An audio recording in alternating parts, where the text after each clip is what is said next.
প্রিয় উপস্থিতি, সামনে আসতেছে লাইলাতুল বারাত। আগামী 14ই ফেব্রুয়ারি শুক্রবার দিবাগত রাত লাইলাতুল বারাত, অত্যন্ত দামি রাত। এই রাতে ইবাদত বندگی করবেন। এই রাতটাকে লাইলাতুল শব্দের অর্থ হলো রাত, আর বারাত শব্দের অর্থ হলো মুক্তি, তার মানে মুক্তির রজনী।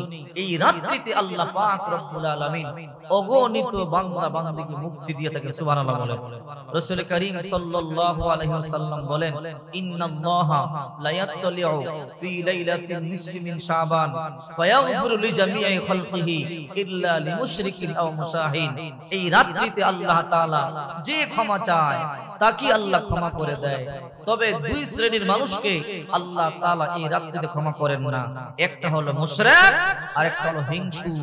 এই দুই ব্যক্তিকে রাসূল কারীম সাল্লাল্লাহু আলাইহি ওয়াসাল্লাম বলেন, এই রাত্রিতে আল্লাহ ক্ষমা করেন না। এই রাত্রি যদি পান, বেশি বেশি দোয়াটা পাঠ করবেন। আম্মা জান আয়েশা সিদ্দিকা বলে, ইয়া রাসূলুল্লাহ, যদি আমরা লাইলাতুল বারাত পেয়ে যাই, কি দোয়া পাঠ করব? রাসূল কারীম সাল্লাল্লাহু আলাইহি ওয়াসাল্লাম বলেন, এই দোয়া বেশি বেশি পাঠ করবা। আল্লাহুম্মা ইন্নাকা আফুউন তুহিব্বুল আফওয়া ফাফু আন্নী।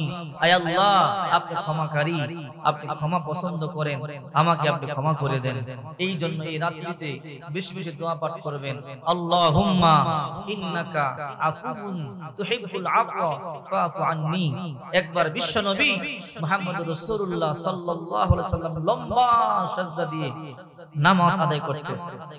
আম্মা আয়েশা সিদ্দিকা রাদিয়াল্লাহু তাআলা আনহা মনে মনে চিন্তা করে, রাসূল কারীম সাল্লাল্লাহু আলাইহি ওয়াসাল্লাম কি ইন্তেকাল করলো কিনা, আল্লাহর ডাকে সাড়া দিয়ে চলে গেল কিনা।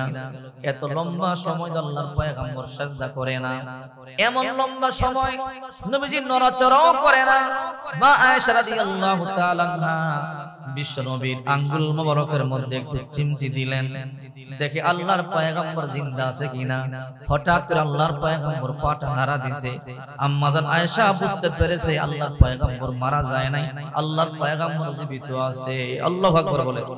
নবীজি সালাম ফিরানোর পরে আল্লাহর হাবিব বলে, ও আয়েশা, তুমি কি মনে করেছো আমি কি তোমার হক নষ্ট করেছি?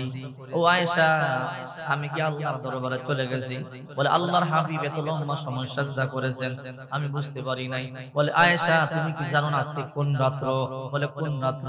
বলে, আজকে লাইলাতুল বারাত, শাবান মাসের 14 তারিখের দিবাগত রাত। রে আয়েশা, বড় দামি রাত। এই রাত্রিতে আল্লাহর কাছে যে ক্ষমা চায়, আল্লাহ তাআলা তাকে ক্ষমা করে দেয়।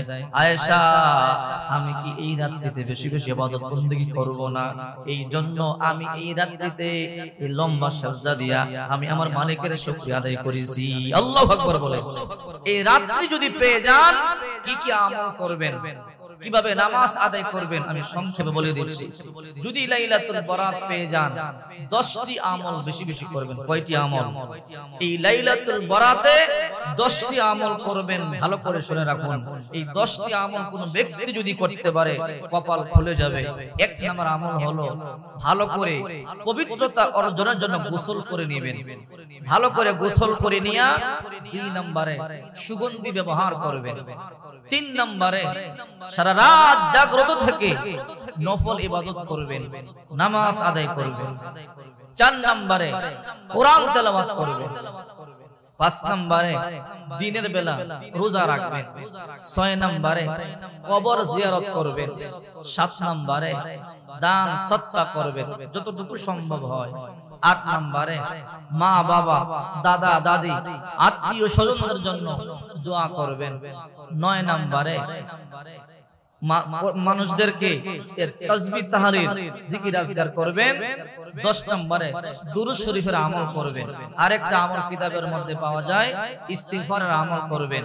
এই লাইলাতুল বারাত যদি পেয়ে যান, এই 10টি আমল করবেন। যে ব্যক্তি লাইলাতুল বারাত এই 10টি আমল করবে, আল্লাহ পাক রব্বুল আলামিন তার দোয়া মঞ্জুর করবে, তার গুনাহগুলো maaf করে দিবে, রিজিক প্রশস্ত করে দিবে, বালা মুসিবত থেকে আল্লাহ হেফাজত করবে। আল্লাহ পাক আমাদেরকে লাইলাতুল বারাত পর্যন্ত হায়াত দান করেন, ইবাদত করে আল্লাহকে খুশি করবার তৌফিক দান করেন। সকলে বলি আমিন।